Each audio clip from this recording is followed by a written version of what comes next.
네, 메인브레드 시간인데요. 어떤 소식 가지고 오셨나요? 네, 오늘은 일단 두 가지를 가져왔는데요. 이제 서울시 20년 장기 전세 논란하고요. 그다음에 최근에 미셸 스틸 미국 대사 지명 대사 왔잖아요. 네. 그 얘기 좀 해보려고 합니다. 네. 첫 번째 소식은 20년 장기 전세 논란 요 얘기 가지고 좀 해볼 건데요. 보통 저도 좀 몰랐다가 아는 건데 보통 요즘에 아파트 비싸잖아요. 특히 잠실 송파 지역은 아파트 80제곱미터 평형대도 20억씩 호가가 이렇게 비싸거든요. 네. 억소리 나옵니다. 근데 거기서 20년 동안 장기 전세로 살아오신 분들이 있어요. 꽤 많을 거예요. 꽤 많아요. 그리고 또 잠실 송파 지역뿐만 아니라 은평이나 상암, 세곡, 서초 이런 쪽에도 많거든요. 그러니까 굉장히 비싼 아파트에서 어쨌든 20년 동안 장기 전세로 살고 계신데 사실 이분들이 처음 들어왔을 때 보증금은 얼마 정도를 들였냐면 한 2억 원 초반? 그러니까 그 당시에는 아파트 가격이 그렇게 비싸지 않았던 거예요. 그렇죠. 그리고 또 그 당시 시세보다도 물론 좀 더 싸게 해서 전세로 들어왔는데 문제는 뭐냐면 그 이후에 아파트 가격이 폭등하잖아요. 그러면서 이제 문제가 되기 시작한 거예요. 이제 얘기를 좀 살펴볼게요. 네. 다음 슬라이드 보면 이미지를 하나 준비했는데 어느 날 가장이 이렇게 집에다 통지서를 하나 받는 거예요. 당신의 살던 집의 계약 기간이 끝났습니다. 이제 방을 비워주십시오. 네. 띠로리. 그렇죠. 이게 어디서 온 거냐면 다음 슬라이드 보면요. 서울의 한 아파트에서 이제 20년 살아온 50대 가장이 받아든 통보를 이렇게 한번 꾸며본 건데요. 사파로요. 네. 2007년에 도입이 된 거예요. 서울시의 장기 전세 주택, 이른바 시프트예요. 시프트라는 요 장기 전세 주택이요. 20년 만기가 코앞으로 다가왔어요. 그래서 내년이네요. 내년이에요. 수많은 입주민이 이제 거리로 나아질 위기에 처했는데 네. 일각에서 이렇게 얘기해요. 아니 20년 동안이나 싼 값에 살았으니까 당연히 나가야 되는 거 아니냐. 사실 맞는 말입니다. 맞는 말인데 더군다나 공공임대주택이 누군가 어떤 특정 사람의 소유물이 될 수 있는 것도 아니니까 그런 건데요. 근데 논란의 이면을 좀 들여다보면요. 이게 입주민의 욕심이 큰 문제가 되는 게 아니고요. 근본 원인이 있어요. 서울시가 항상 어떤 정책을 추진하면서 문제가, 특히 오세훈 서울시를 얘기하는 건데요. 문제가 뭐냐면 출구 전략이 항상 없어요. 예전에 어디죠? 여러 가지 상가 같은 경우에도 이렇게 빌려주고 난 다음에 바로 나가라고 막 그렇게 해버리잖아요. 그런 사례도 많았고. 근데 이게 이제 비단 또 서울시뿐만도 아니긴 하더라고요. 살펴보면. 그런데 어쨌든 한번 보겠습니다. 네, 출구 전략이 이제 문제인 건데요. 자, 일단 보면요. 오세훈 시장의 대표적인 이제 주거복지 정책인 거예요. 장기 전세 주택이. 네. 그래서 이 당시에 뭐라고 얘기했냐면 2007년도에 이걸 시프트를 처음에 내놓으면서 한 말이 집을 소유하는 것에서 거주하는 것으로라는 새로운 이제 패러다임을 제시한다고 하면서 20년간 거주 설계를 한 건데 만기 이후에 주거 이동을 준비하지 않은 출구 전략의 이제 부재인 건데요. 이게 근데 처음에는 20년 동안 거주하고 이렇게 들어가시는 분들은 20년 거주하고 더 살 수 있을 거라고 기대하면서 들어가지 않았을까요? 아니요, 그런 차원은 아닙니다. 근데 문제는 뭐냐면 그 당시에 2009년도에 서초구 예를 들어볼게요. 서초구 반포 지역에 84제곱미터 전세 보증금이 그 당시에 약 2억 2천만 원 수준이에요. 그 당시에도 2억 2천이면 작은 돈은 아니긴 합니다. 그래도 주변 시세, 특히나 이게 서초구 반포 지역이잖아요. 네. 그러니까 주변 시세보다 싼 거예요. 그러니까 이제 거주자들 입장에서는요. 장기 거주를 할 수 있으니까 한숨 돌렸어. 내지는 이렇게 내가 장기 거주하는 동안 자산을 또 모을 수 있겠지. 그런 생각을 한 거죠. 그리고 20년 만기 시점에서 동일평형의 전세 시세예요. 전세 시세가 17억 원이에요. 17억 원. 그러니까 입주 당시하고 비교해 보면 14억 원 차이가 난 건데 문제가 뭐냐면 이 장기 전세는요. 2년마다 재계약하는 구조예요. 그럼 재계약하게 되면 뭘 올려야 되는 거잖아요. 보증금을 올려야 되는 거죠. 네. 근데 보증금을 올리는 방식이 어땠냐면 물가 상승률에 맞춰서 올리는 거예요. 그런데 물가 상승률보다 더 확실히 많이 올랐던 게 뭐냐면 아파트 그 시세잖아요. 네. 비교할 수 없을 정도로 올랐잖아요. 그렇죠. 그래서 이 물가 상승률이 기껏해야 2%에서 5% 정도였던 거예요. 이걸로 매번 재계약을 하다 보니까요. 20년 장기 이제 만기가 도래해가지고 보증금을 다 살펴봐도요. 서울 외곽의 낡은 빌라조차 구하기 힘든 네. 그런 상황으로 가는 겁니다. 특히 입주 당시에 보면 입주했던 사람들의 나이가 제 나이 또래예요. 3040 세대예요. 이분들이 지금 5060 세대가 됐거든요. 그렇죠. 그러면 계속 평생을 사실 자녀 키우면서 살아왔던 그런 기반인 건데 자녀 학교도 그렇고 부부 직장이나 병원이나 다 이 20년 동안 생활 기반이 형성된 곳에서 이제 외곽으로 밀려나가는 사실상의 주거 하향이 문제인 건데요. 더군다나 더 형평성 문제가 제기되는 상황이 하나 또 터졌어요. 지금 20년 만기가 되면 이걸 또 활용을 해야 되잖아요. 그래서 서울시에서 내세운 게 뭐냐면 미리내 집이라는 또 정책을 만들었습니다. 미리내 집은 뭐냐면요. 신혼부부 대상으로 해서요. 2세대 장기 전세를 또 만든 거예요.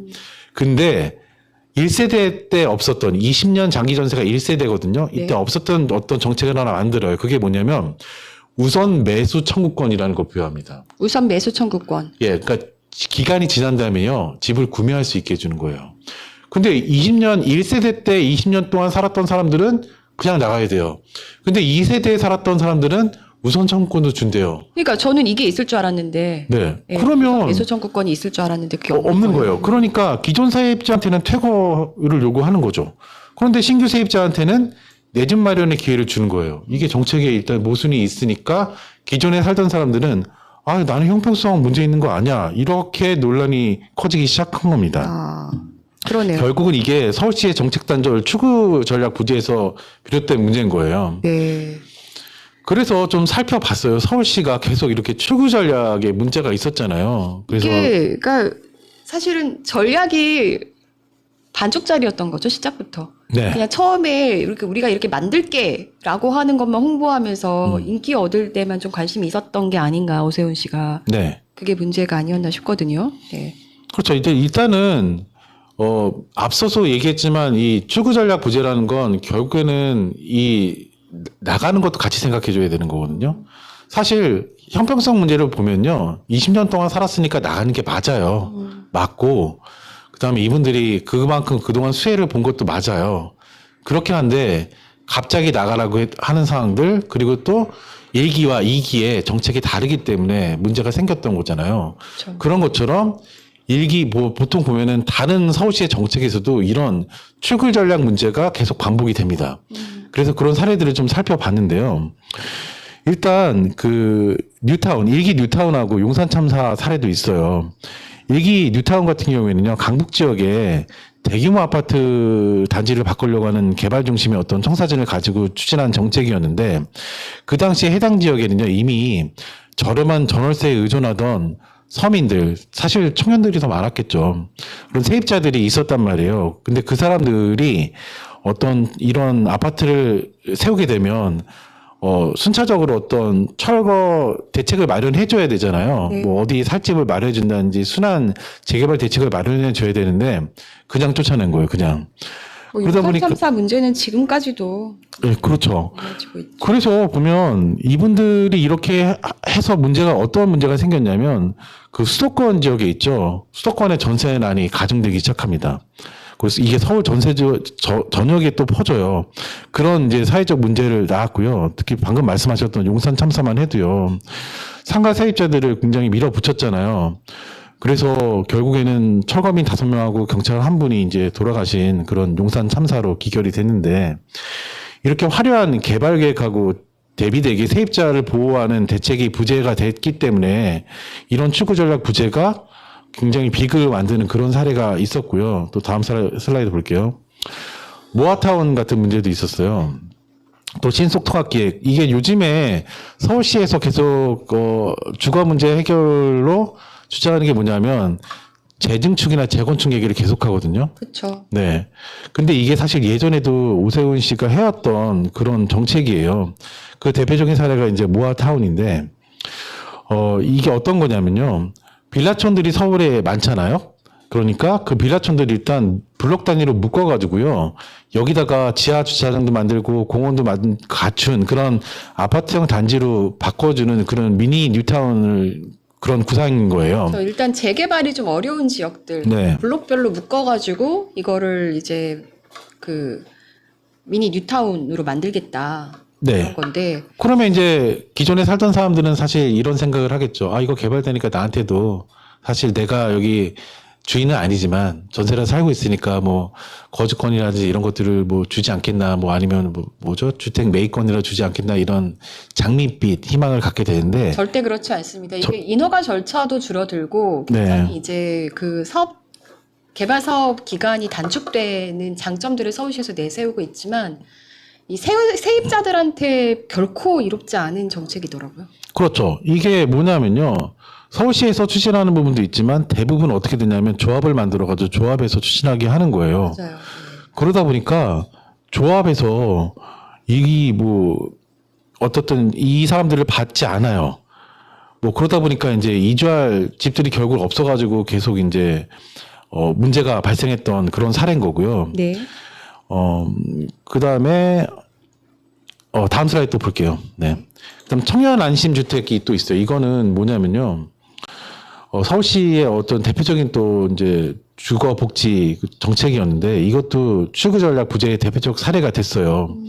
이 청년 안심 주택이라는 건데 일단 청년들이 서울시가 어떻게 하냐면요. 내가 대신 집을 구해주겠다.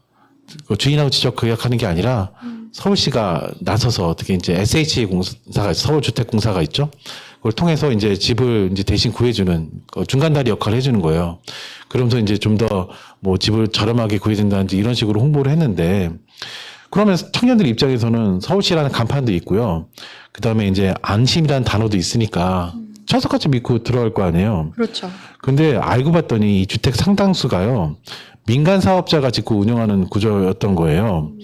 그래서 이제 대표적인 이 구형적 구조가 낳은 가장 큰 사건이 하나 있었는데 무려 잠실이에요. 잠실 센트럴파크의 청년 안심주택에서 어떤 사태가 발생했습니다. 뭐냐면요.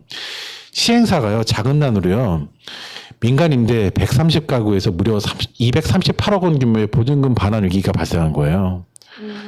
청년들이 어때요? 불안하잖아요. 내 보증금 떼일 수 있잖아요. 네. 그러니까 서울시가 어떻게 했냐면 2025년 11월부터 공공재원을 활용해서 보증금을 먼저 선지급을 하고 추후 경매를 또 해가지고 하는 이제 회수하는 구제 절차를 또 부랴부랴 가동을 했지만 이 출구 조작조차 순탄치 않았던 부분이 2026년 4월 기준으로 해서요. 대상인 134가구 중에서 선지급을 신청한 가구가 59가구였고요. 실제로 지급이 완료된 가구는 38가구밖에 없어요. 네. 그리고 남은 가구도 사실은 주거는 해야 되니까 보증금을 돌려받으려면 사실은 퇴거를 결정하고 나가야 되는 거예요. 근데 나갈 수가 없으니까 일단은 계속 머물러 있단 말이에요. 그러니까 돈을 잃는 상태는 아니지만 계속 불안한 상태가 계속 유지가 되고 있고 또 이걸 또 돌려받으려고 하면은 굉장히 복잡한 임차권 등이나 채권 양도 절차를 밟아야 되니까 이마저도 쉬운 상황이 아닌 거예요. 네. 그래서 결국은 이렇게 믿고 들어갔는데 보증금이 묶이면서 굉장히 불안에 떠는 이런 사태가 계속되고 있는 겁니다. 그러니까 네. 이게 주택이 경매로 넘어가면서 네. 뭔가 이제 보증금을 돌려받을 수 있을지조차 이제 불투명해진 입주자들, 네. 이제 청년들인 거죠. 네, 이 그렇죠. 청년들 입장에서 전 재산일 거 아니에요. 전 재산을 날릴 수도 있는. 그렇죠. 보증금 거의 전세사정. 더군다나 이 청년 안심주택의 거주 기간 있잖아요. 기한은요. 6년에서 8년이에요. 그런데 주변 시세보다는 싸다고 홍보는 하는데 주변 시세의 85%에서 95%의 임대료를 냅니다. 그러니까 징검다리라고 연결해 준 게 기간도 길지도 않고 시세도 이렇게 저렴하지 않은 거예요. 그러니까 청년들의 주거 문제가 근본적으로 해결된 게 아니라 6년에서 8년짜리 타이머를 맞춰놓은 거에 불과한 거죠. 그런데 서울시의 계속 얘기는 이런 재건축이나 재증축 얘기를 계속하고 있다면 청년들의 주거 안정이 해결이 될까요? 해결이 되지 않는 거예요. 역시 살펴보면 다음 슬라이드 보면요. 이게 보니까 네. 이게 원인이 그러니까 이제 보증금 자체가까지 묶이는 그 사태가 왜 일어났는지를 봐야 될 거 아니에요. 네. 이게 보니까 이제 그 시행사가 시공사에 공사 대금을 지급하지 못하면서 경매에 넘어갔네요. 경매에 넘어갔어요. 네, 맞아요. 그런 상황이 있고요. 그래서 보증금 이런 것 때문에 이제 그 시행사 자금난이 발생한 거예요. 네. 네. 그래서 다음 슬라이드 보면요. 이런 사례들을 살펴보면 서울시가 항상 무리하게 드라이브를 해요. 뭐 어떤 정책을 만들었다, 뭐 했다 하면서 모아타운부터 시작해서 뭐 청년 안심주택, 뭐 아니면 용산 참사도 일어났고요. 여러 가지 이 사항들이 발생을 했잖아요. 그래서 생각해보면요.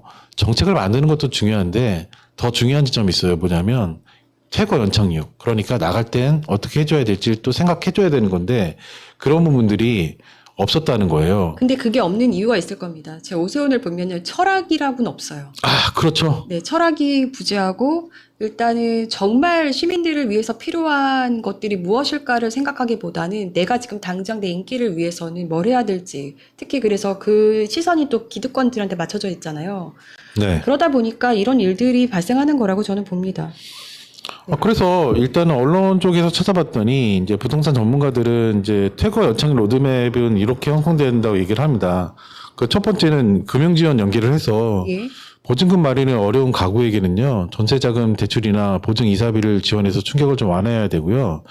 두 번째는 소형 공공임대 이주, 그러니까 고령자나 저소득층 등 취약계층은 가구 규모에 맞는 소형 공공임대로 이제 주거 이동제를 우선 검토를 해야 된다, 이런 의견도 있었고, 그다음에 이주 대책을 좀 의무화해야 되는 거 아니냐. 그러니까 정비 사업을 그렇게 할 거면 세입자 이주 대책을 선행 조건으로 강제를 해서 청년 주택 퇴거자를 위한 공공주택 연계를 대폭 확대해야 된다. 뭐 이렇게 얘기를 합니다.